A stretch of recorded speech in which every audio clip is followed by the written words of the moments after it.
Hey Nindy fans, Tom here and welcome back to another video covering Hypercharge Unboxed. And today I thought what I'd do is address a couple of questions, well actually more than a couple, a fair amount of questions that I've seen a lot of people asking about the game, and we're going to cover a lot of areas from gameplay to the unlockables, customization and of course the online play. We're going to get things started in the customization and unlocks area. Now, what I want to say straight away is that every unlockable you see here, they are all unlocked through in-game actions. There are no microtransactions or, anything, loot boxes or anything of the kind. What you simply do is you unlock all the items and all the types of character and so on. You all unlock them through basically just achieving certain things and unlocking certain things on different levels, as you can see here.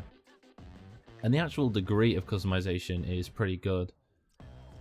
So as you can see here, you've got the head. You can also unlock a load of different skins that are all based on different things.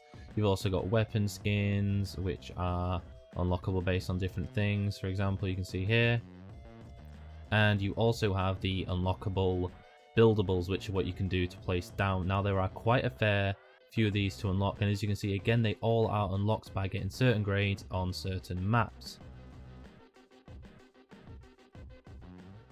We also have the ability to change a name, and these are basically on different, series of wheels that you can choose your different names from and whatnot.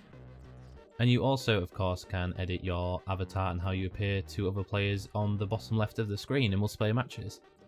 Next up is another area where I've seen people wondering, and that is in regards to content and how many maps there are. Now at launch, there are, as you can see, 10 unlockable maps, and they are heavily replayable. I can definitely confirm that. I've kind of been focusing on these ones quite a lot, and they are very different each time, so you can keep going through them again and again and again. Now there are 2 more maps, as you can see here on the map screen, that are coming soon. They are currently locked away from us, but we are very interested to see what they're going to be. And there is a lot of variety in these maps. As you can see, you've got number 2 that's on the toilet.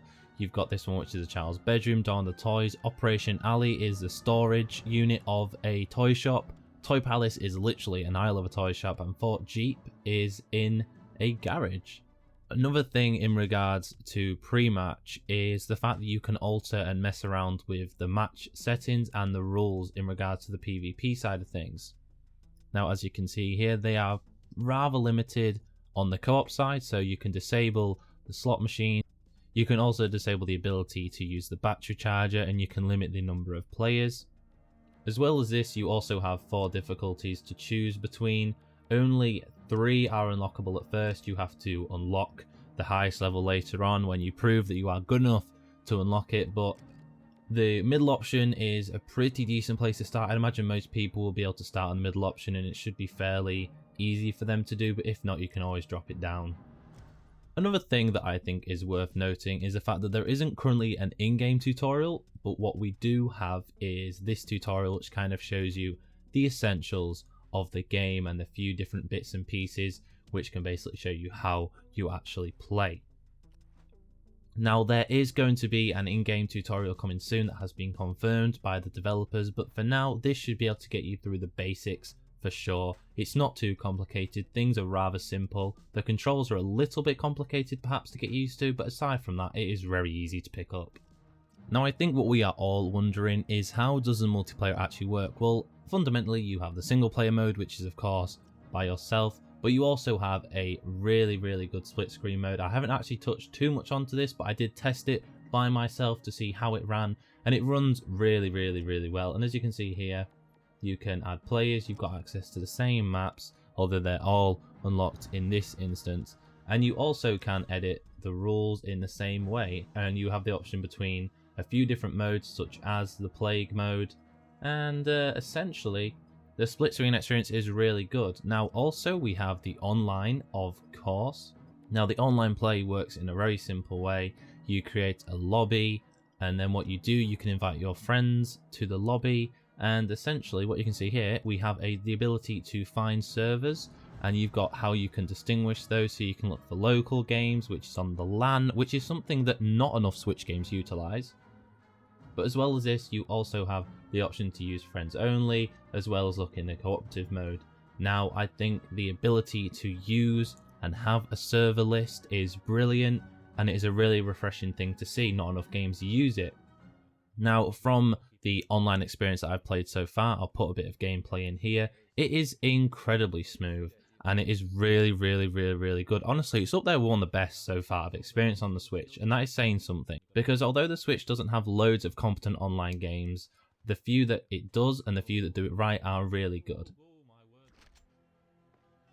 Now, I would imagine probably the biggest question on everyone's lips is, how does it perform?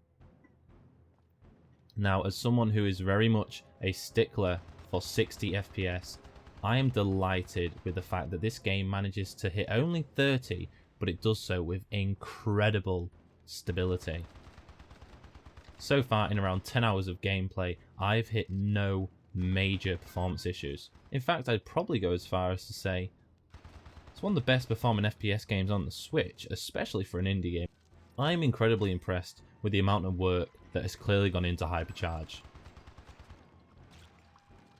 As someone who has played games on a lot of systems and who really wants his FPS games to be able to hit that 60 FPS mark, I can honestly say it isn't an issue at all.